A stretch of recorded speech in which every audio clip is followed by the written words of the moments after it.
Labrīt, ceturtdienu mēs turpinām ar Pāvilu runu. Šodien no apstuļu darbiem 13. nodaļas 27. panta. Jeruzalemes iedzīvotāji un to vadoņi viņa neatzina un notiesāja, liekot piepildīties praviešu vārdiem, ko lasīja sabatā. Un lai gan nekādu nāves vainu pie viņa neatrada, tie lūdza Pilātu viņu nogalināt. Kad viss bija piepildīts, kas par viņu rakstīts, viņš tika noņemts no krusta un guldīts kapā. Bet Dievs viņu uzmodināja no miroņiem, un daudzas dienas viņš bija redzams tiem, kas līdz ar viņu bija atnākuši no Galilejas uz Jeruzalemi, un tagad tie ir viņa liecinieki tautā. Te Pāvils turpina runāt par, ko Dievs ir darījis, un tagad viņš tieši runā par pestītāju, par kungu Jēzu Kristu, kad Jeruzalemes iedzīvotāji viņu neatzina, notiesāja, lai piepildās viss, kas praviešos ir rakstīts, viss tas, ko viņi lasa sabatā sinagogā katru sestdienu. Un viņi panāca to, ka Jēzus tika nogalināts, viņš nomira, viņš tika noņemts no krusta, viņš tika guldīts kapā, bet Dievs viņu uzmodināja no miroņiem. Un daudzas dienas viņš bija redzams tiem, kas līdz ar viņu bija atnākuši no Galilejas uz Jeruzalemi, un tagad viņi ir viņa liecinieki tautā. Kas ir svarīgi ir, kad Jēzus Kristus ne tikai mira, bet ka viņš tika guldīts kapā, un ka viņš no kapā atkal iznāca ārā dzīvs. Kādreiz mēs palaižam garām to svarīgo, ka viņš tika guldīts kapā. Viņš kā pirmais no kapa cēlās.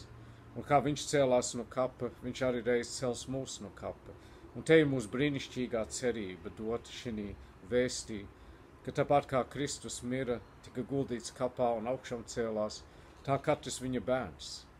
Mēs mirsim, mēs tiksim guldīti kapā, bet noliktā dienā, slava Dievam, tas pats gars, kas augšām cēla Jēzu no kapa, cels mūs augšā jaunai dzīvībai. Tad Pāvils teica, tie, kas viņu redzēja, ir viņa liecinieki pasaulē. Arī mēs esam viņa liecinieki pasaulē.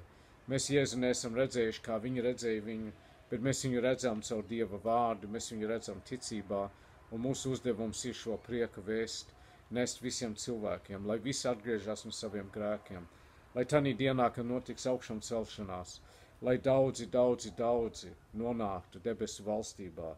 Jēzus mira pa visiem, bet tikai tie, kas viņu pieņem, kas viņu atzīst, kas viņam tic, ienāks viņa valstībā. Jēzus nomira, tika guldīts kapā, augšām cēlās, tāpat būs arī mums. Dargais un mīļais debes Tēvs, kas par brīnišķīgu vēst, kas par labu vēst, ar ko iesākt jaunu dienu, zinādam, ka tu esi augšām cēlies, kungs Jēzu, un ka tas pats gars, kas tevi augšām cēlis, svētais gars no kapa, cels arī mūs no kapa noliktā laikā, kad atskanēs pēdējā bazūna un mirušie tiks augšām celt.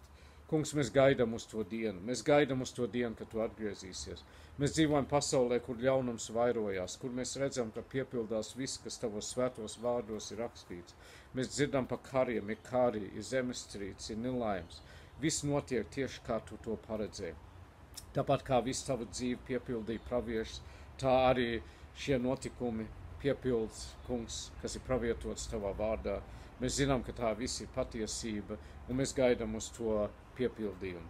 Mīļais debes Tēvs, svētī mūsu zemi, svētī mūsu vadītājus, dod viņam pareizi rīkoties šajās dienās, pareizi nostāties par to, kas ir patiesas un taisnas.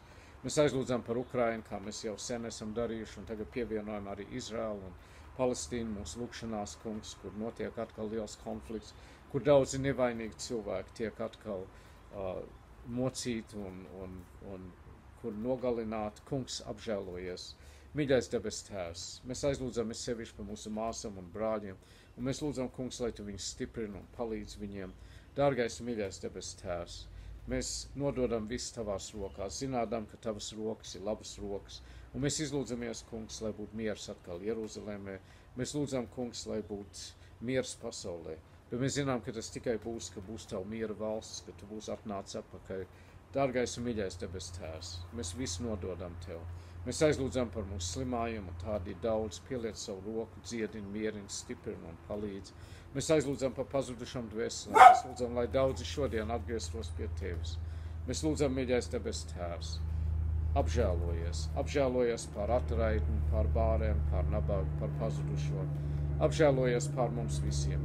Un uzklaus tagad, ka mēs kopā lūdzam mūsu Tēvs debesīs, svētīts, lai top Tavs vārds, lai nāk Tava valstība, Tavs prāts, lai notiek kā debesīs, tā arī virs zemes. Mūsu dienišķo maizi dod mums šodien. Piedod mums mūsu parādus, kā arī mēs piedodam saviem parādniekiem. Neieved mūsu kārdināšanā, bet atpestī mūs no ļauna, jo Tev pieder valstība, spēks un gods mūžīgi mūžos. Āmen. Tā, mīļie draugi, lai svētīgi jums šī diena, Dievs ir jums, līdz atkal tiksimies, Dieva palīg. Es ceru, ka tas būs atkal rītdien.